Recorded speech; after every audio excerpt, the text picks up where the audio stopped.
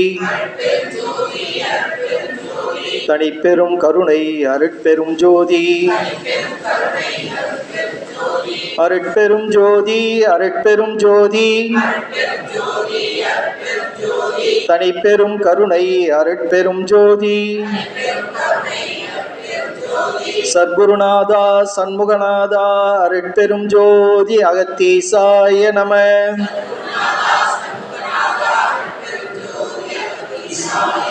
சத்குருநாதா சண்முகநாதா அருட்பெரும் ஜோதி அகத்தீசாய நம.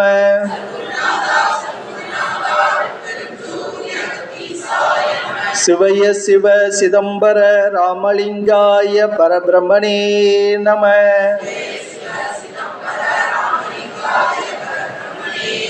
சிவய சிவ சிதம்பர ராமலிங்காய பரபிரம்மனே நம.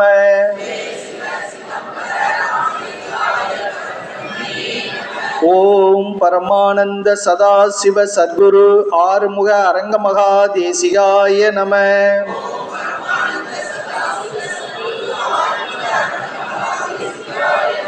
திருவடி ஞானம் சிவமாக்குவிக்கும், திருவடி ஞானம் சிவலோகம் சேர்க்கும்,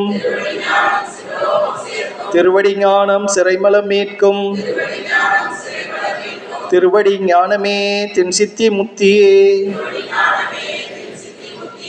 ஓம் சுப்பிரமணியர் திருவடிகள் போற்றி. ஓம் அகத்தியர் திருவடிகள் போற்றி. ஓம் நந்தீசர் திருவடிகள் போற்றி. ஓம் கரூர் தேவர் திருவடிகள் போற்றி. ஓம் கஞ்சமலை சித்தர் திருவடிகள் போற்றி. ஓம் பட்டினத்தார் திருவடிகள் போற்றி. ஓம் ராமலிங்க சுவாமிகள் திருவடிகள் போற்றி. ஓம் ஆறுமுக அரங்கமகா தேசிக சுவாமிகள் திருவடிகள் போற்றி. காப்பான கரூரார் போகநாதர், கருணையுள்ள அகத்தீசர் சட்டைநாதர், மூப்பான கொங்கணரும் பிரம்மச்சித்தர், முக்கியமாய் மச்சமுனி நந்திதேவர், கோப்பான கோரக்கர் பதஞ்சலியார், கூர்மையுள்ள இடைக்காடர் சண்டிகேசர், வாப்பான வாதத்திற்கு ஆதியான வாசமுனி கமலமுனி காப்புதானே.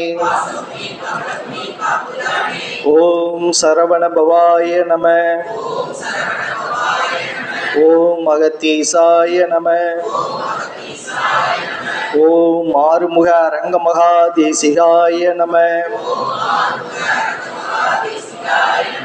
வேண்டுகோள். முருகா, சத்குருநாதா, சாந்த சுரூபா, எனது தந்தையே, எனது தாயே, தயவுடைய தெய்வமே, தேவாதி தேவா, தயாபரணே, தாங்கள் விரைவில் வெளிப்பட்டு மனிதர்கள் ஆட்சியை தகர்த்து ஞானசித்தர் ஆட்சி அமைத்து உலகப் பெருமாற்றம் நிகழ்த்தி உலக மக்களையும் ஓங்காரக்குடியில் அன்பர்களையும் தொண்டர்களையும் காத்து அருள் செய்ய வேண்டும் தாயே. எங்களது ஓங்காரக்குடியில் ஆசான் வெகு விரைவில் வெளிப்பட்டு எழுந்து நடந்து ஞானசித்தர் ஆட்சி அமைத்து உலகப் பெருமாற்றம் நிகழ்த்திட பல்லாண்டு காலம் நீடிய ஆயுளுடன் உலக மக்களுக்கு சேவை செய்திட வாய்ப்பு தாருங்கள் தாயே. அருள் செய்யுங்கள் தாயே. எங்களது ஓங்காரக்குடியில் ஆசான் நிகழ்த்தும் உலகப் பெரும் மாற்றத்தில் தொண்டர்களாகிய நாங்களும் பங்கு பெற்று தொண்டு செய்திட வாய்ப்பு தாருங்கள் தாயே. முருகா சரணம். அகத்தீசா சரணம். ஆறுமுக பெருமானே சரணம் சரணம் சரணம். நிறைவு பாடல். வாழ்கவே வாழ்க என் நந்தி திருவடி, வாழ்கவே வாழ்க மலமறுத்தான் பதம், வாழ்கவே வாழ்க மெஞ்ஞானத்தவன்தாள், வாழ்கவே வாழ்க மலமிலான் பாதமே. சிவாய ஆறுமுக அரங்கமகா தேசிக சுவாமிகள் வாழ்க வாழ்க. சிவாய ஆறுமுக அரங்கமகா தேசிக சுவாமிகள் வாழ்க வாழ்க. சிவாய ஆறுமுக அரங்கமகா தேசிக சுவாமிகள் வாழ்க வாழ்க. குருவே சரணம், குருவே துணை. சத்தியமே அகத்தியம், அகத்தியமே ஜெயம். முருகா.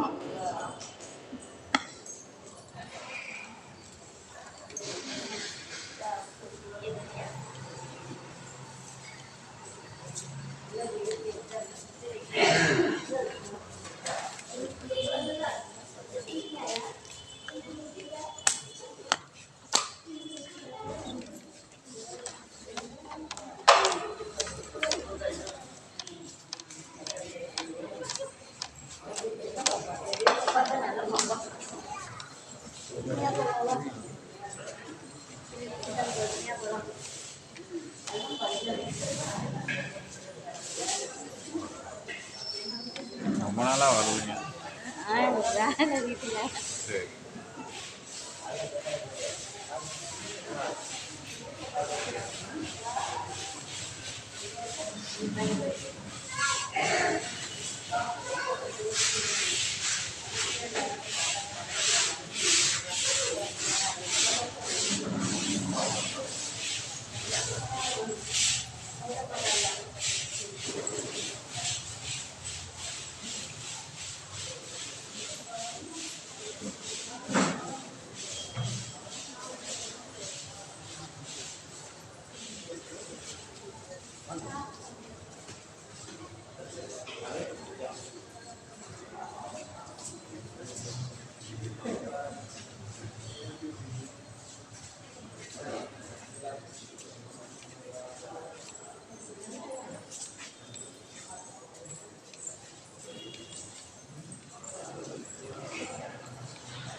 வியாழக்கிழமை காலையில் விருதம். சரிங்க.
வாங்க கும்பிடலாம்.